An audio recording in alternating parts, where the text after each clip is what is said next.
ఉదయం 5:30కి ఉలిక్కిపడి లేచింది. ఒక్క క్షణం అలానే బెడ్ మీద సాలోచనగా కూర్చుంది. తర్వాత ఏదో జ్ఞప్తికొచ్చినట్టు బెడ్రూమ్ తలుపులు తెరుచుకుని లావణ్య గదిలోకి వెళ్ళింది. లావణ్య గదిలో లేదు. వంటింట్లో లైటు వెలుగుతోంది. అక్కడికి వెళ్ళింది. లావణ్య తల్లిగారు స్టవ్ వెలిగించి కాఫీ గిన్నె దానిమీద పెట్టింది. లావణ్య ఏదమ్మా అంది. స్టేషన్కి వెళ్ళిందమ్మా. ఇవాళ గోదావరి ఎక్స్ప్రెస్లో మా బోసొస్తున్నాడుగా. మై గాడ్ అనుకుంది లీలా. ఏ స్టేషన్కి వెళ్ళింది? సికింద్రాబాదా, హైదరాబాదా? హైదరాబాదు మనకి దగ్గరగా, అక్కడికే వెళతానంది. కాస్తెందుకో గుండెదడ తగ్గింది. కానీ భయం, వణుకు మాత్రం అలానే ఉన్నాయి. లావణ్య తల్లి కాఫీ అందించింది. బెడ్ కాఫీ అలవాటు లేకపోయినా ఆత్రంగా తాగేసింది. వాడొట్టి మూర్ఖుడమ్మా అంది లావణ్య తల్లి కొడుక్కి ఉపోద్ఘాతం చెప్పే రీతిలో. వాణ్ణే ఏదో ఒక వ్యాపారంలో పడేయాలనుంది. కానీ వాడందులో మాత్రం స్థిరంగా ఉంటాడని నమ్మకం కలగలేదు. పోనీ ఏదైనా ఉద్యోగంలో చేర్పించకూడదాండి? 4 ఉద్యోగాలు వెలగబెట్టాడు. ఒకసారి వాళ్ల ఆఫీసర్తో పోట్లాట పెట్టుకుని రాజీనామా చేసేశాడు. మరోసారి మరో ఉద్యోగంలో ఒక ఆఫీసర్ని కొట్టాడట. వాళ్ళు ఉద్యోగంలోంచి తీసేయడమే కాదు, పోలీసు రిపోర్ట్ కూడా ఇచ్చారు. లావణ్య తెలిసిన వాళ్ళందరి దగ్గరకు వెళ్లి ప్రాధేయపడితే జైలు శిక్ష తప్పింది. మరో ఉద్యోగంలో ఒక టైపిస్ట్ అమ్మాయిని ఏదో అన్నాడట. వాళ్ళు ఇంటికి సాగనంపారు. మరో దాంట్లో మరేం జరిగిందో 2 రోజులే చేసి మానేశాడు అంది లావణ్య తల్లి. పోనీ పెళ్లి చేసేస్తే ఒక స్థిరమైన జీవితానికి అలవాటైపోయి ఉండేవాడేమో. ఏం చెప్పలేదనా? చెవుల్లో ఇల్లు కట్టుకుని పోరేదాన్ని. కానీ వాడు వినిపించుకుంటేనా? ఎవరినైనా ప్రేమించాడేమో. అది అడిగి చూశాను. లేదు పొమ్మన్నాడు. లావణ్య అడిగితే అవునే ప్రేమించాను, నిన్నే అన్నాడట. లావణ్య తిట్టింది వాణ్ణి. దానికి వాడు నవ్వేశాడు. నీ అంత గొప్ప అమ్మాయిని, నీలాంటి అందగత్తెను తీసుకురా, పెళ్లి చేసుకుంటా అన్నాడట. లావణ్య వాణ్ణి కొట్టినంత పనిచేసింది. వాడి భావం మరేం కాదమ్మా. మా కుటుంబం నిజంగా గొప్ప కుటుంబం. వీళ్ల నాన్నగారు దేశభక్తం అంటూ లక్షలు అరుపుకున్నారు. తాతగారు గొప్ప పండితుడు.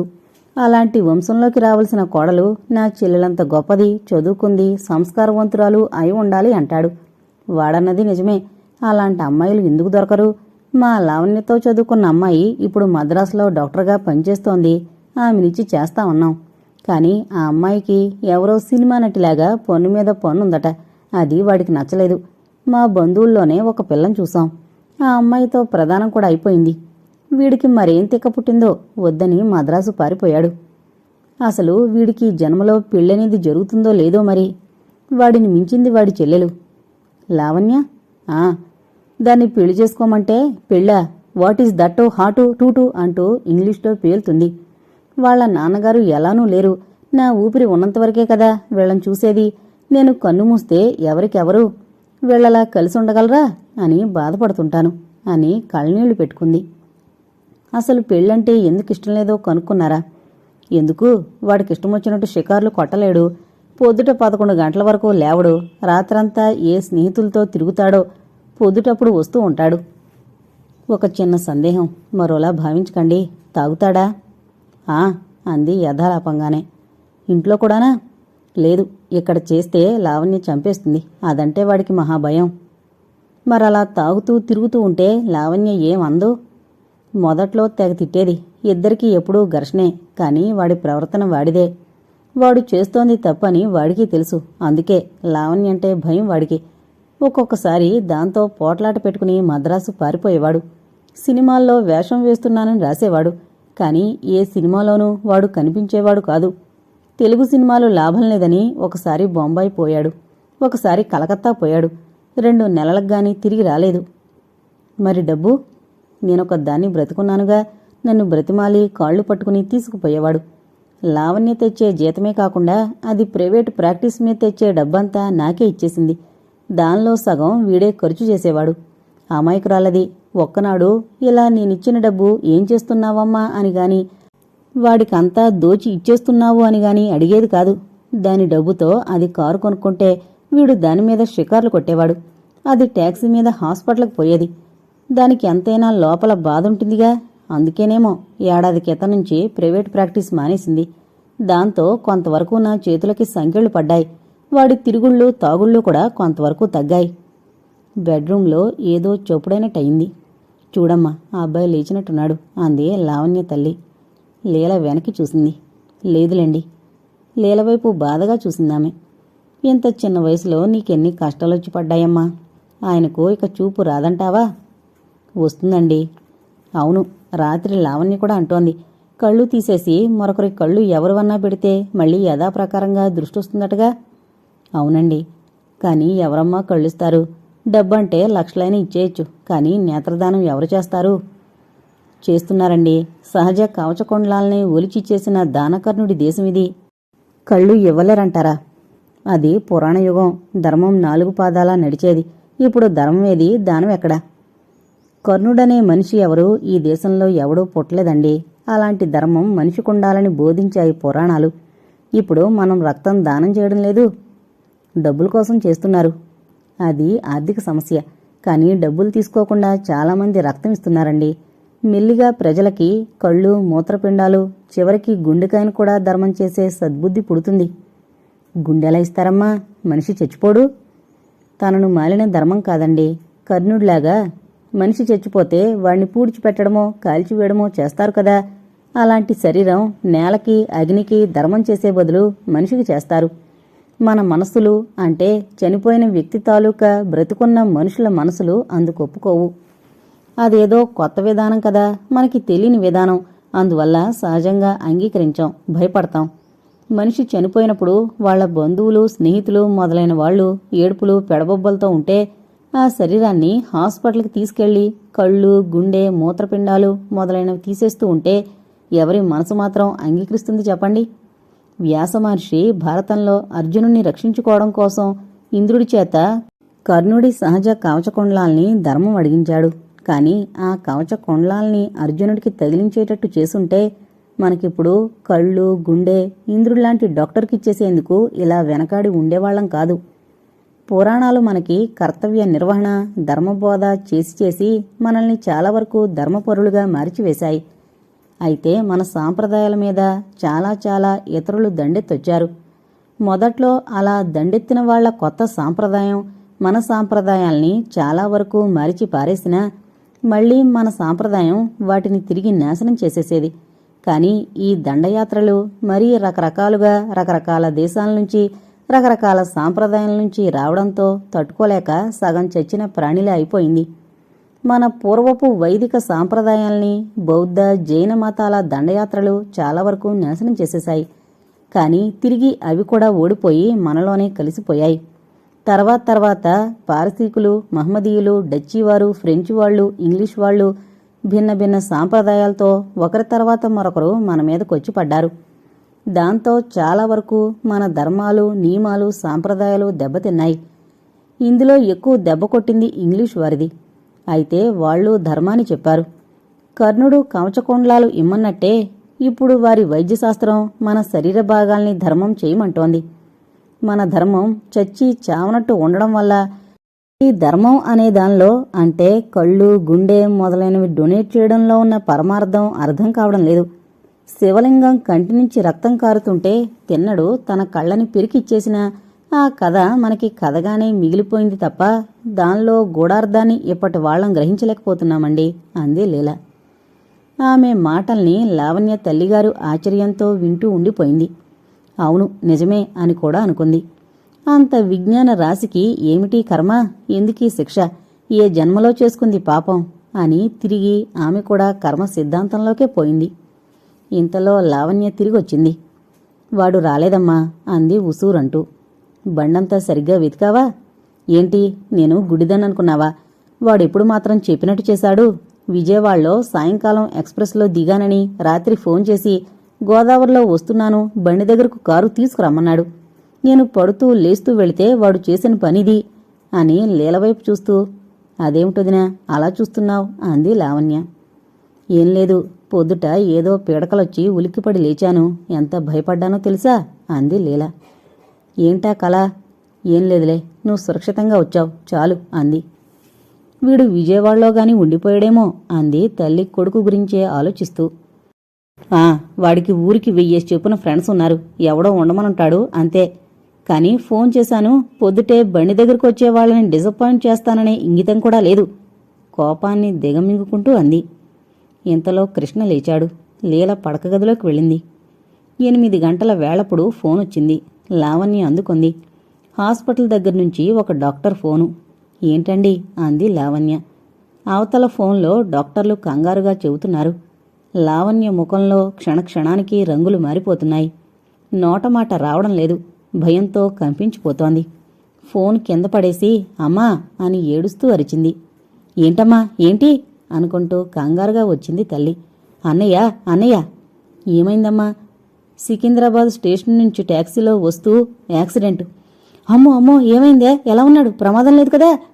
లావణ్య బావురుమంది. చచ్చిపోయాడమ్మా. తలుపు దగ్గరకొచ్చి ఈ మాటలు వింటున్న లీల భగవంతుడా అని బాధతో కన్నీళ్లు కార్చింది.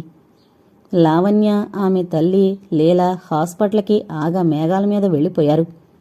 హైదరాబాద్ వరకు టిక్కెట్ తీసుకున్న బోసు సికింద్రాబాద్లో ఎందుకు దిగాడో లావణ్యకు ఆలోచించే టైం లేకపోయింది.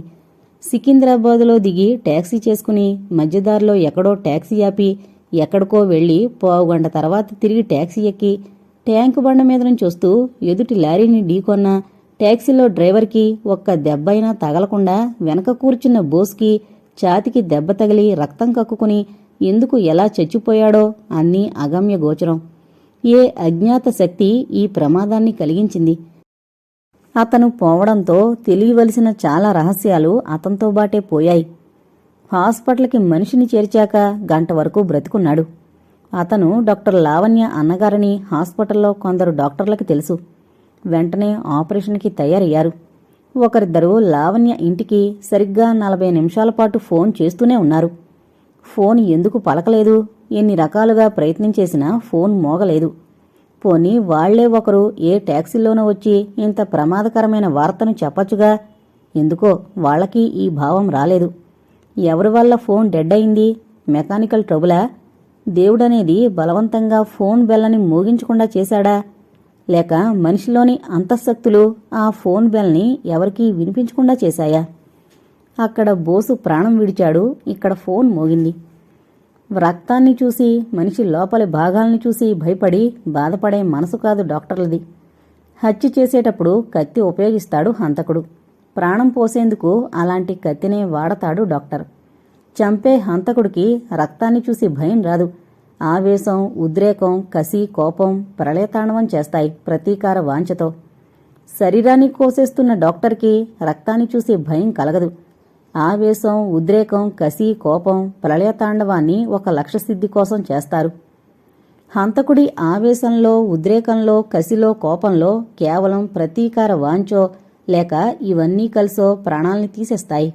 కానీ డాక్టర్ ఆవేశంలో, ఉద్రేకంలో వృత్తిధర్మం, కర్తవ్య నిర్వహణ ఉంటాయి. కసి, కోపం రోగం మీద, రోగి మీద కాదు. హంతకులు మనిషిని చంపితే వైద్యులు రోగాన్ని చంపుతారు. క్రియ ఒకటే, లక్ష్యాలు వేరు. హంతకుడు అయ్యో చంపేస్తున్నాను అని ఏడవడు. డాక్టర్ అయ్యో మనిషిని కోసేస్తున్నానా అని దుఃఖించాడు. అదే డాక్టర్ ఆ డాక్టర్ అవతారం నుంచి విడిపోయి మామూలు మనిషి అయినప్పుడు మామూలు మనిషిలానే బాధపడతాడు, ఆనందిస్తాడు, ఏడుస్తాడు, పరవసత్వం పొందుతాడు. లావణ్య ఇప్పుడు డాక్టర్ కాదు, ఒక చెల్లెలు, ఒక ఆడపడుచు. అందుకే అంతమంది ఎదుట వలవలా ఏడ్చేసింది. అంతమంది ఎదుట సిగ్గు విడిచి ఏడ్చేయడం పాశ్చాత్య పద్ధతి కాదట. కానీ పాశ్చాత్య వైద్య విద్యను చదివి 2 సార్లు పశ్చిమ దేశాలు తిరిగి చూసొచ్చిన లావణ్య మామూలు మనిషిలా హాస్పిటల్లో బోరుని ఏడ్చింది, దుఃఖాన్ని ఆపుకోలేక. సాంప్రదాయం నరనరాల్లో జీర్ణించుకుపోయిన హిందువులకు ఆ సాంప్రదాయపు పునాదుల్ని పెకిలించి వేయడం మామూలు విషయమా? మనిషి పీకను నరికేస్తే తలలో ఉన్న మెదడు దాదాపు అరగంట వరకు పనిచేస్తూనే ఉంటుందట. పనిచేసే మెదడు నిరంతరం భావతరంగాల్ని ప్రసారం చేస్తూనే ఉంటుంది. బోస్ మస్తిష్కం ఎలాంటి భావతరంగాల్ని ప్రసారం చేస్తుందో దివ్యదృష్టిగల లీల గ్రహించలేకపోయింది. భయోత్పాతంతో ఆమె మేధస్సు స్తబ్దమైపోయింది. లేకపోతే బోసు చివరి క్షణాల్లో తను చేసిన పాపాలకే ఈ ప్రాయశ్చిత్తం జరిగిందని ఏడుస్తూ, బాధపడుతూ తను చేసిన పాపాల్ని లిప్తలో ప్రసారం చేసేస్తూ ఉంటే దాన్ని గ్రహించగలిగే శక్తిగల లీల మస్తిష్కం మొద్దుబారిపోయి పెద్ద రహస్యాల్ని గాలికి వదిలేసింది. ఆఫ్ చేసిన రేడియో ఏ ప్రసారాన్ని రిసీవ్ చేసుకోలేనట్టు. లావణ్య ఏడిచి ఏడిచి ఇక ఓపిక లేక ఆలోచిస్తూ అన్న శవం ముందు కూలబడిపోయింది. అలాగే అతని ముఖాన్ని చూస్తూ ఉండిపోయింది. కనురెప్పలు మూతబడున్నా వాడి కళ్ళు తననే చూస్తున్నట్టు భ్రమించింది. ఏం తోచిందో తిన్నగా డాక్టర్ గోపాలరావు గారి దగ్గరికి వెళ్ళింది. అన్నగారి కళ్ళని కృష్ణగారికి ఉపయోగించొచ్చా అంది. ఆయన తడుముకోకుండా ఉపయోగించొచ్చు అన్నారు. అమ్మ ఏమంటుందో తల్లి దగ్గరకు వెళ్ళి అడిగింది. దుఃఖంలో తనని తానే మరిచిపోయి దాదాపు అపస్మారకంలో ఉందామె. ఈ మాట విని గొల్లుమంది. లావణ్య ఆమెకు మెల్లగా చెప్పింది. ఆమె మాటలే పనిచేశాయో లేక కర్ణుడు తిన్నడు గుర్తొచ్చారో తెలీదు, అందుకొప్పుకుంది. అంత అమాయకులు విజ్ఞానమూర్తి అయిన లీలకు తను ఎలాగైనా సహాయం చెయ్యాలనుకుంది. లావణ్యకు ఇక అన్నలేడు. ఎలానూ కృష్ణను అన్నయ్య అంటోంది, లీలను వదిన అంటోంది. వాళ్ళిద్దరే తనకి కొడుకు కోళ్లోనేమో. తల్లి ఒప్పుకోవడంతో బోస్ భౌతిక కాయాన్ని ఆపరేషన్ థియేటర్లోకి తీసుకువెళ్లారు. లీల ఏ దృష్టిలో ఉందో ఇందుకు సమ్మతించింది. బలవన్మరణానికి గురైన బోస్ జీవితంలో చాలా రహస్యాలున్నాయి. అవి అతని మరణంతో బాటే మరణించాయి. కాని జరిగిన సంఘటన మాత్రం చావదుగా. నెల దినాల్లో కృష్ణ పూర్తిగా కోలుకున్నాడు. డాక్టర్ గోపాలరావు గారు చాలా హుషారుగా ఉన్నాడు. అతనికి తిరిగి దృష్టొచ్చేస్తోంది. ఒక మనిషికి దృష్టినిచ్చాననే ఆనందం కాదు, ఒక మహా మేధావిని తిరిగి మేధావిగా నిలబెట్టగలిగాననే గర్వం. అతని బ్యాండేజీ జాగ్రత్తగా విప్పాడు. మిస్టర్ కృష్ణ, ముందుగా మీరెవరిని చూడాలనుకుంటున్నారు? నాకీ కొత్త జీవితాన్ని ఇవ్వడానికి తన కొడుకు కళ్ళిచ్చి నాకు నేత్రదానం చేసిన ఆ అమ్మను చూడాలి డాక్టర్ గారు అన్నాడు తడుముకోకుండా. మీ కష్టాలన్నింటిలో ఇంత భాగాన్ని పంచుకుని నిద్రాహారాలు మాని మీకోసం తప్పించిపోతున్న మీ శ్రీమతిని చూడాలని లేదా? ఆమెను ఎప్పుడో చూసేశాను డాక్టర్ గారు.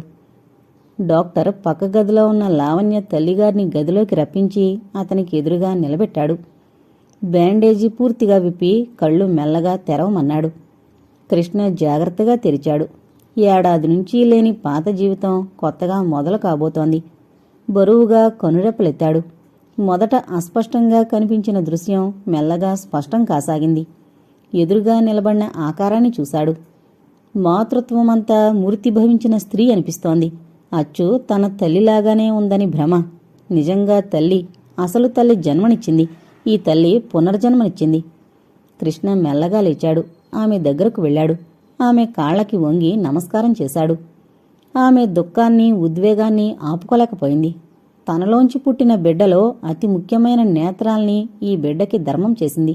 ఇతను ఇక నుంచి తన కొడుకే. కావులించుకుని ఏడ్చేసింది. ఆ మధురానుభూతి ఎంతసేపుందో. తర్వాత ఆమె కళ్ళు తుడుచుకుని ఎలా ఉంది బాబూ అంది. మీరిచ్చిన జ్యోతమ్మా ఇది. అన్ని దృశ్యాలు స్పష్టంగా కనిపిస్తున్నాయి. మీరికి వెళ్ళి అవతల గదిలో కూర్చోండమ్మా అన్నాడు డాక్టర్. ఆమె వెనక్కి చూసుకుంటూ అవతల గదిలోకి వెళ్ళింది. తర్వాత మా చెల్లాయి లావణ్య. లావణ్య లోపలికొచ్చింది. తెల్లని కాటన్ చీర, బ్లౌజు 2 జడలతో మెరిసిపోతోంది. ఆమె ఫాలాన్ని, బురుకుటిని, కళ్ళని, నాసికను, పెదవులను, ముఖం మొత్తాన్ని ఆశ్చర్యంగా చూస్తూ ఉండిపోయాడు. సుమిత్రా అని గొణుక్కున్నాడు. నేను లావణ్యనన్నయ్య అంది లావణ్య. నమ్మలేకపోతున్నాను. గొణుగుతూనే ఉన్నాడు. ఇలా రామ్మా. ఆమె మెల్లగా నడుచుకుంటూ అతని దగ్గరకొచ్చింది. నడక కూడా సుమిత్రదే. దగ్గరకొచ్చాక 2 చేతులతో ఆమె ముఖాన్ని పట్టుకుని చూశాడు. అమ్మ నాకు పునర్జన్మనే కాదు, ఒక చెల్లెల్ని కూడా ఇచ్చింది అని ఆమె తల పట్టుకుని తల మీద ముద్దు పెట్టుకున్నాడు. లావణ్య కన్నీటి బొట్లు కార్చింది. కృష్ణ వాటిని తుడిచాడు. నీకోసం నేను బ్రతికాను చెల్లాయి. నా కోసం నువ్వు బ్రతికొచ్చావు. ఇది మిరకిల్ అనుకోనా? దేవుడున్నది అనుకోనా? లేక ఏమిటి? ఏమనుకోను చెల్లాయి? ఏమిటి నిర్వచనం చెప్పుకోను? మనకు తెలియని విశ్వశక్తి మనలందరినీ నడుపుతుందేమోనన్నయ్య అంది దేవుణ్ణి స్మరించుకుంటూ. ఆమె వైపే చూస్తూ ఉండిపోయాడు. బయట వదినుంది, పిలవనా? తల ఊపాడు. లావణ్య గది బయటకు వెళ్ళిపోయింది. బయటనుంచి లీలొచ్చింది. దృష్టొచ్చిందనే ఆనందం ఒక పక్క, ఏంటో చెప్పలేని బాధ మరో పక్క. తలుపు దగ్గరే నిలబడిపోయింది. లీలా తల వంచుకునే ఉంది. ఇలా రా లీలా. లీల మెల్లగా వచ్చింది. ఆమె తన సహచరిని, తన కష్టసుఖాల్లో బాధలు పంచుకునే కరుణామయిని. ఆపాదమస్తకం ఏడాది తర్వాత చూసుకున్నాడు. ఆమెను తాకబోయాడు. లీల ఒక అడుగు వెనక్కి వేసింది. కొద్దిగా చలించాడు. నా ముఖంలోకి చూడవా? ముఖం చేతుల్లో పట్టుకుని ఏడ్చింది. నీ బాధేమిటో తెలుసు లీలా. కొందరు బ్రతికి హింసిస్తారు. వాళ్ళు చనిపోయి ఎవరూ చేయలేని ఉపకారం చేసిపోతారు. ఆ హింసల్ని తలుచుకుని బాధపడతామా, లేక చివరి క్షణంలో చేసిన మహోపకారానికి ఆనందిస్తామా? నాలో అంత మహత్తు లేదండి. ఆ చూపుని, ఆ కళ్ళని భరించలేనేమోనండి అంది తల ఉంచుకునే. నీకు అపకారం చేయబోయిన కళ్ళే నాకు పునర్దృష్టినిచ్చాయి. నేను నిన్ను నిన్నుగా చూడగలుగుతున్నాను. నువ్వు నన్ను నన్నుగా చూడలేవా? నేను చెప్పలేనండి, నిర్వచించలేను, భరించలేను. ఇక ఎప్పటికీ నన్ను చూడవా? మీ మనస్సుని, మేధస్సుని ఎప్పుడూ చూస్తానండి.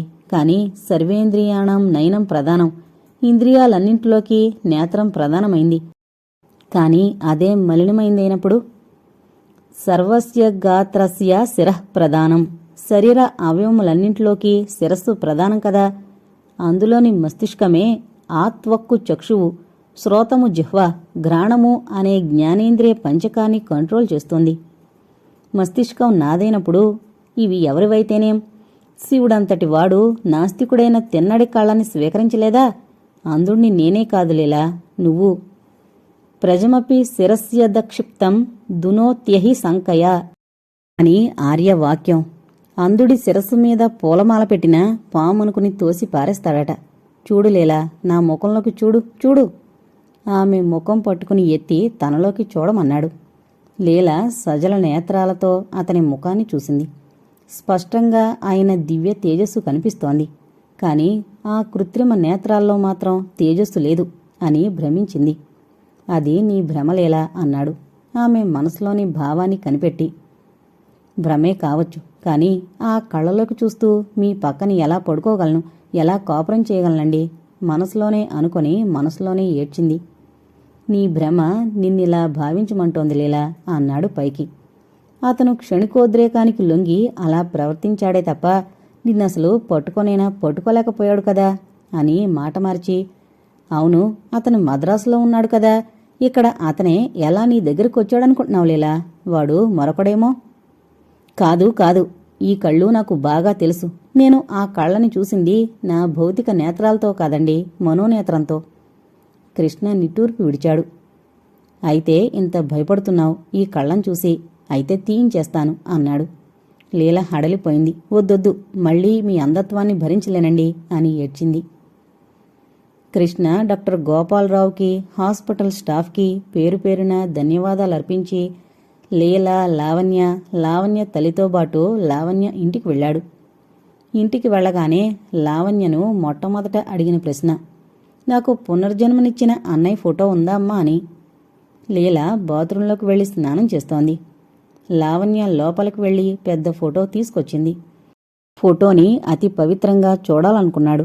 ఆయనకు చేతులెత్తి నమస్కారం చెయ్యాలనుకున్నాడు. కాని ఆ ఫోటోని చూసి కొయ్యబారిపోయాడు. ఇతను లావణ్య అన్నగారా? తనకి నేత్రదానం చేసిన మహాత్ముడా? నిలువెల్లా వణికిపోతున్నాడు. ఫ్లాష్ ఫ్లాష్ ఫ్లాష్ లిప్తలో తెలిసిపోతోంది బోస్ గురించి. అతని భావ సంచలనాన్ని లావణ్య గుర్తించలేదు. వాడి గురించి చెప్పుకుంటూ పోతోంది. బాధపడుతోంది. వాడు ఎప్పుడైనా అలిగితే ఎలా బ్రతిమాలేదో జ్ఞప్తికి తెచ్చుకుని విచారిస్తోంది. వాడు క్రికెట్ ఆడుతూ ఉంటే ఎలా పొంగిపోయేదో పారవస్యంతో వర్ణిస్తోంది. తాగిన రోజున ఎలా తిట్టేదో చెప్పి దుఃఖిస్తోంది. ఇవేం వినిపించుకోవడం లేదు కృష్ణ. మీ వదిన ఎక్కడుంది? బాత్రూంలో. ఫోటో ఇచ్చేశాడు. ఆ ఫోటో అతనిలో కలిగించిన భావ సంచలనం తరంగాల రూపాన లీలకు తెలిసిపోతుందేమోనని భయపడ్డాడు. బలవంతంగా మనసుని మరో విషయం మీదకి మళ్లించేశాడు. ఎప్పుడో చూసిన ఇంగ్లీషు వారు పిక్చర్ మీదకి దృష్టిని కేంద్రీకరించాడు. స్నానం చేస్తున్న లీల కృష్ణ భావతరంగాలకి ఉలిక్కిపడింది. కాని వెంటనే డిస్టర్బెన్స్. ఏదో ఇంగ్లీష్ పిక్చర్, వారు జరుగుతోంది. ఏదో ఇంగ్లీషు నవల, ఏదో పార్కు, తిరిగి తెలుగు నాటకం, వెంటనే బీచ్. ఏమిటి కల్లోలం అనుకుంది లీల. కృష్ణ అంత చప్పున బ్రెయిన్లోని భావాలను మార్చేసి చివరకు దాదాపు ప్యారలైజ్ చేసేశాడు. తిరిగి లీల షవర్ బాతులో స్నానం చేస్తోంది. ఇంతలో లావణ్య చిన్నతమ్ముడు టార్జాన్ వచ్చాడు. నమస్తే అన్నాడు. చిరంజీవ అని ఆశీర్వదించాడు కృష్ణ. నీకు చదరంగం వచ్చా? మళ్ళీ కృష్ణే. ఓ, వాడు ఛాంపియన్ అన్నాయి. లీల కూడా ఛాంపియన్నే అన్నాడు కృష్ణ. అయితే నాతో పందెం వేయగలరా వదినగారు? ఓడిపోతావోయ్. బాత్రూంలో తల తుడుచుకుంటూ లీల నవ్వుకుంది. కృష్ణగారు కూడా చెస్లో ఛాంపియన్నే. ఆయన తన చేతిలో చాలాసార్లు ఓడిపోయారు. అందుకే తనని పురమాయిస్తున్నారా అనుకుంది లీల. గబగబా చీర కట్టుకుని బయటకొచ్చింది. చెస్ నువ్వు ఆడగలవా? పందెం వేస్తారా అన్నాడు టార్జాన్. ఎంత అన్నాడు కృష్ణ. మీరెవరూ మధ్యకు రాకూడదు. అసలు మీరు మేం ఆడుతున్న గదిలోనే ఉండకూడదు అన్నాడు టార్జాన్. ఆల్రైట్, మరి పందెం అంది లీల. మా వదిన గెలిస్తే నువ్వు 100 రూపాయలు ఇవ్వాలరా టార్జాన్. డబ్బులు నా దగ్గర లేవు, రూపాయి అయితే వేస్తాను. భయపడకు టార్జాన్, నేను నీ తరపున పందెం కలుపుతా అన్నాడు కృష్ణ. కలపండి అంది లీల. కృష్ణ, లావణ్య 100 కలిపారు. చదరంగం బోర్డు తీశారు. హుషారుగా కలిపారు. లీల మస్తిష్కం పూర్తిగా చదరంగం మీద లగ్నమయ్యేటట్టు హిప్నటైజ్ చేశాడు కృష్ణ. లీల పూర్తిగా చదరంగం మీద కాన్సంట్రేట్ చేసింది. టార్జాన్ కూడా బాగానే ఎత్తులు వేస్తున్నాడు. లావణ్య ఆశ్చర్యంగా చూస్తోంది. కృష్ణ బెడ్రూంలోకి వెళ్ళాడు. వెళ్ళి అక్కడ్నుంచి సైగ చేసి లావణ్యను పిలిచాడు. లావణ్య ఆట చూస్తూనే బెడ్రూంలోకి వెళ్ళింది. ఆమె బెడ్రూంలోకి రాగానే కృష్ణ తలుపులు వేసేశాడు. లావణ్య ఆశ్చర్యంగా చూసింది. కృష్ణ ఆమె చేయి పట్టుకుని బోస్ గదిలోకి లాక్కెళ్ళాడు. ఏంటన్నయ్యా అంది ఆశ్చర్యపోతూ చెయ్యి విడిపించుకుని. గట్టిగా మాట్లాడకు, మన మాటలు వాళ్ళని డిస్టర్బ్ చేయకూడదు. ఏం? నీకో రహస్యం చెప్పాలి. ఏంటా రహస్యం? మీ వదిన అస్సలు వినకూడదు, విందా ప్రళయమే. అయితే నేనది ఏ విధంగా చెప్పినా ఆమె మస్తిష్కం నా మాటల్ని రిసీవ్ చేసుకుంటుంది. అందువల్ల ఆమె బ్రెయిన్ పవర్ మొత్తాన్ని చదరంగం మీదకి కేంద్రీకరించేటట్టు చేసేశాను. అందువల్ల ఆమె నా భావ తరంగాల్ని క్యాచ్ చేయలేదు. ఏంటా రహస్యం అంది అర్థం కాక. బోస్ గురించి నీకింకా ఏం తెలుసు? అంటే అతని ప్రైవేట్ లైఫ్. అంటే అంది ఆశ్చర్యంగా. అతనిలో ఇతరుల్ని హింసించాలనే ప్రవృత్తుందా? ఉంది, కానీ ప్రమాదకరమైంది కాదు. ఎవరినైనా అతను ప్రేమించాడా? లావణ్య కొంచెం కన్ఫ్యూజ్ అయింది. చెప్పమ్మా, పర్వాలేదు. ఒక ప్రేమ విషయం తెలుసు. ఎవరా అమ్మాయి? క్షణం తటపటాయించింది. ఎవరు? వదినే, లేలొదిన. I see, then I'm correct. అంటే నువ్వు నమ్మలేని నిజాలు చెప్తాను. కాస్త ఊపిరి తీసుకో, ఉద్రేకపడద్దు. అసలు ఏమాత్రం తొందరపడకు. నన్ను కాన్సంట్రేట్ చేయని అని కాసేపు ట్రాన్స్లోకి వెళ్ళిపోయాడు. అతను ఒకరోజు లీల బజార్ నుంచి వస్తుంటే ఫాలో అయ్యాడు. లీల ఏ ఇంట్లోకి వెళ్ళిందో చూశాడు. ఆ ఎదురింట్లో 2 కుర్రాళ్ళున్నారు. ఇద్దరూ వాళ్ళకి తెలిసిన వాళ్లేలాగుంది. చాలా ఆప్యాయంగా హుషారుగా మాట్లాడుకున్నారు. కొంతసేపటికి మా సుమిత్ర బయటకొచ్చింది. ఆమెను చూసి బోసు ఉలిక్కిపడ్డాడు. ఆమెనే కిటికీ వెనక నుంచి పట్టి చూస్తున్నాడు. ఏంటోయ్ అలా ఆమెనే చూసేస్తున్నావు? ఒకడడిగాడు. ఆ అమ్మాయి ఎవరు అన్నాడు ఆత్రంగా బోసు. సెక్రటేరియట్లో ఆమె భర్త పనిచేస్తున్నాడు. ఆయన గారి భార్యగారు పేరు సుమిత్ర. ఇంకా ఎలాంటి లక్ష్మణుణ్ణి కనలేదు. Most beautiful girl in the city. No in the world. No in the universe. మరో కుర్రాడన్నాడు. బోస్ కిటికీ వెనక నుంచి అలానే ఇంకా చూస్తున్నాడు. చూసి నమ్మలేకుండా ఉన్నాను అన్నాడు. ఎందుకు నమ్మలేవు? ఆవిడ అచ్చు మా చెల్లెల్లా ఉంది. అచ్చు మా లావణ్య అంటూ బోస్ గొణిగాడు. అది వాళ్ళు వినిపించుకోలేదు. కానీ బోస్ సుమిత్రను ఇంకా అలానే ఆమెను దాహంగా పట్టి చూస్తున్నాడు. చివరికి I want her, I must possess her by hook or crook అన్నాడు. స్టూడెంట్ కుర్రాళ్లాగుంది. నిప్పు బ్రదర్, ఇంపాసిబుల్ అన్నాడు. బోస్ ఉద్రేకంతో ఊగిపోతున్నాడు. నిప్పో నీళ్ళో నేను ప్రయత్నం చేస్తాను. ఎలాగైనా ఆమెను పొందాలి. చివరికి శవాన్నైనా సరే. కుర్రాళ్ళిద్దరూ నిషాలో ఉన్నారు. నవ్వేశారు. శవాన్ని ఏం చేసుకుంటావు బ్రదర్? సజీవంగానే ఛాన్స్ కొట్టు. కానీ ఆ పిల్ల లొంగే రకం కాదు. మొన్న మనవాడు మాటలు కలిపాడు. సరదాగానే మాట్లాడింది. కానీ ఎందుకో తారాజువలా ఎగిరిపోయింది. అగ్నిపర్వతంలా బదలైపోయింది. మనవాడు పిరికి సన్నాసి. హడలిపోయి ట్రయల్స్ మానేశాడు. నీకు సినిమా యాక్టర్కున్నంత పర్సనాలిటీ ఉంది. దాంతో ఆమెను ఆకర్షించు. వలై. మగాడి అందానికి ఫోజుకి పడని ఆడదుండదురా. ఒకసారి పడిందా నెక్స్ట్ ఛాన్సు మాకొస్తుంది. ఆఫ్టరాల్ ఇందులో ఏముంది? సరదాగా 1 గంట. దీనివల్ల దానికి తరిగిపోయేదేం లేదు అన్నాడు. బోసు వీళ్ల ప్రలాపన వినిపించుకునే స్థితిలో లేడు. దాహంతో చూస్తూనే ఉన్నాడు. లీల సుమిత్ర దగ్గరకొచ్చింది. అయినా అతని దృష్టి లీల మీద లేదు. లీల కంటే అందగత్తె సుమిత్ర ఆమె మీదుంది. అలా గంటసేపు చూస్తూ ఉన్నారు. అంతలో మా బావగారొచ్చారు. ఇద్దరూ లోపలికి వెళ్లారు. అక్కడ్నుంచి కిందకొచ్చారు. అందరం భోజనాలు చేశాం. కాని కిందున్నప్పుడు ఎవరం పైకి కనిపించాం. బోస్ అలా 2, 3, 4 గంటలు ఎదురు చూశాడు. కాని సుమిత్ర లోపలికి వెళ్ళిపోవడంతో ఆమె ఇక కనిపించక బోస్ విసుగెత్తిపోయాడు. ఆమె కనిపించకపోయే కొద్దీ అతనికి కసి హెచ్చిపోయింది. పిచ్చివాళ్ల అటూ ఇటూ ఆ గదిలోనే తిరిగి సుమిత్ర కోసం తెగ ప్రయత్నం చేసి ఇక లాభం లేక తెగ తాగాడు. ఆ పిల్ల ఇక్కడే ఉంటుందా అని అడిగాడు. ఎక్కడికి వెళ్లదు, ఎప్పుడూ ఇంట్లోనే ఉంటుంది. అది వాళ్ల సొంతిల్లు. బోస్ తెగ తాగి తెల్లవారే ముందు వెళ్ళిపోయాడు. కృష్ణ ఆ ట్రాన్స్ నుంచి తేరుకోలేదు. ఇంకా చెప్తూనే ఉన్నాడు. అయితే ఇప్పుడు వర్ణించేది మాత్రం ఆ వాళ్ళ సుమిత్రని హత్య చేసిన సంఘటన. ఈ మధ్యలో చాలా పెద్ద లింక్ మిస్ అయింది. అది కృష్ణ మస్తిష్కం గ్రహించినా చెప్పలేదు. ఇక్కడొక చిన్న పాయింట్ కూడా ఉంది. సుమిత్ర కృష్ణ చెల్లెలు. ఆమంటే అతనికి పంచ ప్రాణాలు. ఆమె క్షణం కనిపించకపోతే పిచ్చెక్కినట్టుండేది. దీనికి కారణం ఆ వంశంలో ఇక మిగిలింది అతను, సుమిత్ర మాత్రమే. అందువల్ల కృష్ణ ఎప్పుడూ చెల్లెల్నే ఊహించుకుంటూ ఉండేవాడు. లీలకు భర్త ప్రాణం. అందువల్ల ఆమె దృష్టి కేవలం కృష్ణ మీదే కేంద్రీకరించేది. సుమిత్ర అంటే అనురాగం, ప్రేమే. కాని కృష్ణ, సుమిత్ర ఇద్దరిలో ఆమెకు దగ్గరవాడు భర్తైన కృష్ణ మాత్రమే. ఆమె అతని కోసం మొత్తం కుటుంబాన్ని వదులుకుంది. ఆమెకు భర్తే అందువల్ల సర్వస్వం. కాబట్టి ఎప్పుడూ కృష్ణ గురించే ఆలోచించేది. కృష్ణ ఏం చేస్తున్నా ఫ్లాష్లా ఆమెకు లిప్తపాటు కాలం కృష్ణ కనిపించేవాడు తప్ప మిగతా వాళ్లు కనిపించేవారు కాదు. అందువల్ల సహజంగా ఆమెకు సుమిత్ర ఫ్లాష్లా కనిపించకపోవడంలో ఔనిచిత్యం ఏం లేదు. కృష్ణ ఇప్పుడు సుమిత్ర మర్డర్ గురించి చెప్తున్నాడు. ఆ మధ్య మిస్ అయిన కథని పాఠకుల కోసం చెప్తున్నాను. ఈ చెప్పే విషయాలు కృష్ణ లావణ్యకు చెప్పలేదు కాబట్టి లావణ్యకు తెలియవు. ఇక ఎప్పటికీ తెలియని విషయం. కానీ పాఠకులకు తెలియాలి కాబట్టి చెప్తున్నా.